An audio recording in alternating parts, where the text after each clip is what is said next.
Bosch's analysis has fallen off in recent years. The depth has fallen off. Moral condemnation, politics. Yeah, to an extent.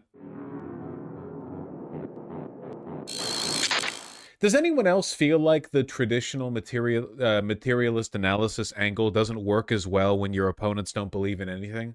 Like, the thing is, the materialist angle here is kind of self-evident. All of America is owned by five people. They're all evil oligarchs, and they just want to own everything, you know?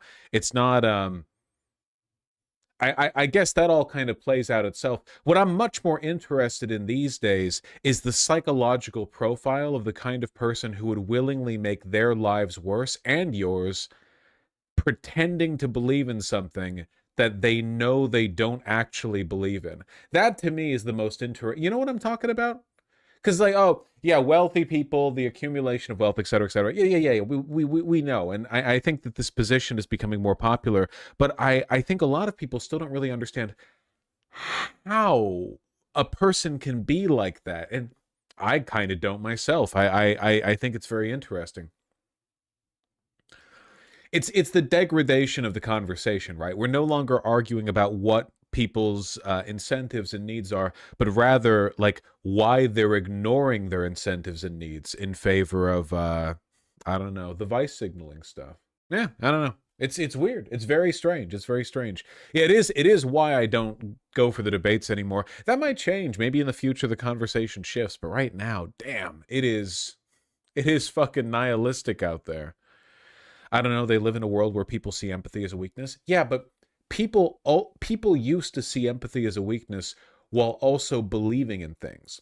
The belief that empathy is weakness isn't necessarily anti-empirical. It's like a pretty evil thing to believe, but you can believe that and still have real, sincere beliefs, wrong or otherwise. But we're past that now. Now it's not even empathy is weakness, right? Because a lot of people who are very openly evil online get really upset when people aren't empathetic to them. They're not even consistently hateful. They're not consistently anything. You know, it's like a total. It's the death of meaning. You've nothing.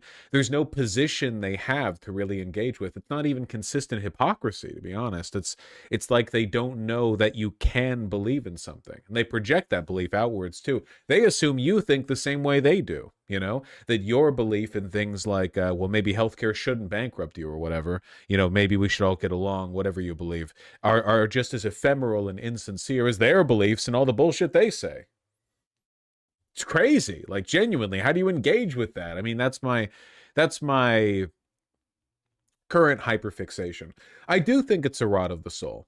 It's the reason why I use more morally grandstanding language, because I feel like we've kind of eaten away at all of the layers surrounding the core of the problem, you know? Fascism is close to it, but you can actually go deeper than that. I think that eventually you start rotting away at sort of the, I don't know, epistemic foundation of life itself. Like you get past all of the evil beliefs and you start getting into the evil unbeliefs, and then you're not really debating any positions or reasons or arguments or whatever. Instead, we're debating like whether or not it's worthwhile to put the effort in to believe things to defend it to begin with. And that's such a weird thing to have to argue for, because you'd think everyone would just go along with it to begin with.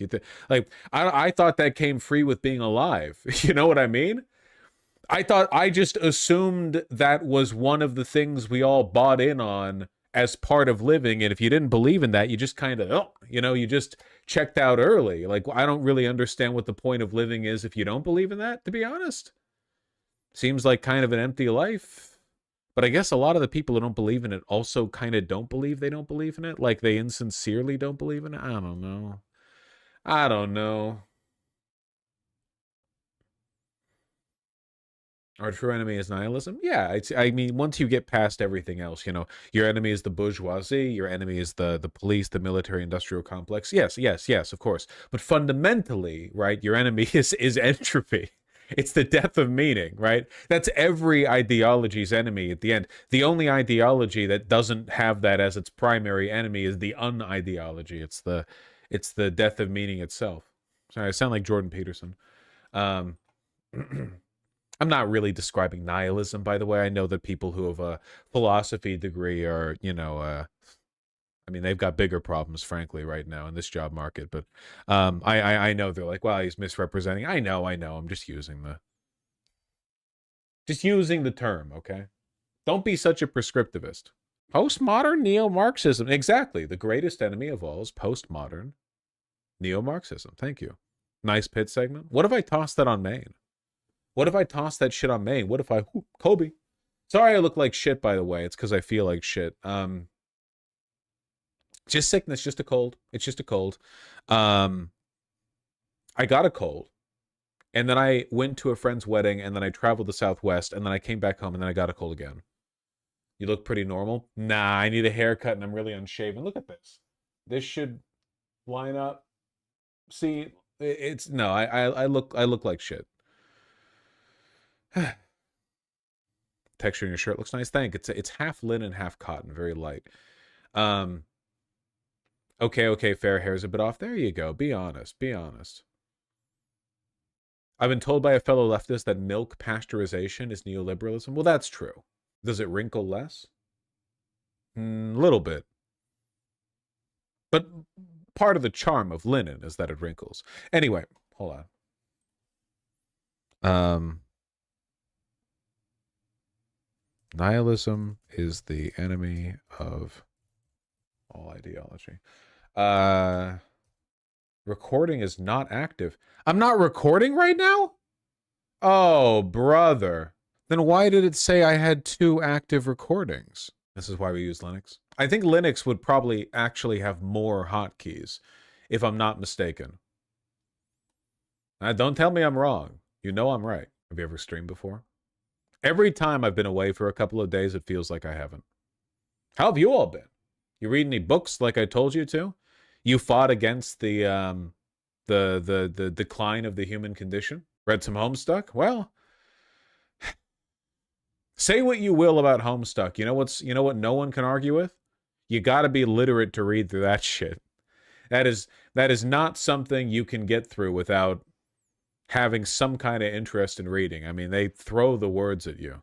Saw one battle after another. Reading a book about limitarianism. Oh, okay. I read Killing Pablo by Mark Bowden. Don't know what that is, but nice. Nice, Kowalski. Happy to hear that. You hear there's a war brewing between Thailand and Cambodia? No, but I believe in them. I'm rooting for, I suppose, Thailand. I think that's the woker of the 2 countries. My partner broke up with me today. I'm really sorry to hear that, Haruhi Suzumiya. At least your familiarity with, philosophical, emotionally poignant moe anime will carry you through this difficult time. You've got like the grounding to engage with it. No one's doing well right now. Yeah, well, I'm sick, so